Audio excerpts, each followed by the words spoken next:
မာသုံးလုံးအားလုံးကိုအားပေးလိုက်ရှင်အလုံးလုံးတဲ့အခါမှာနံပါတ်1မြန်မြန်လုပ်ပါနံပါတ်2အလုံးလုံးရင်များများလုပ်ပါ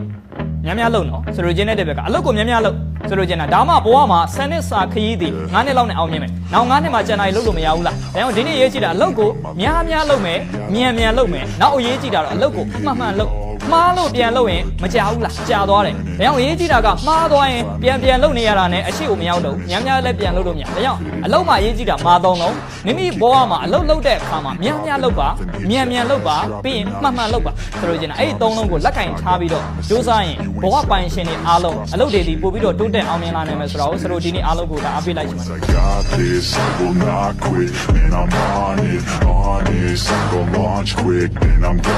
် It's just a matter of time before I'm over the climb and moving under my prime. Just quit my 9 to 5. I'm rocking, they watching, cause it's shocking.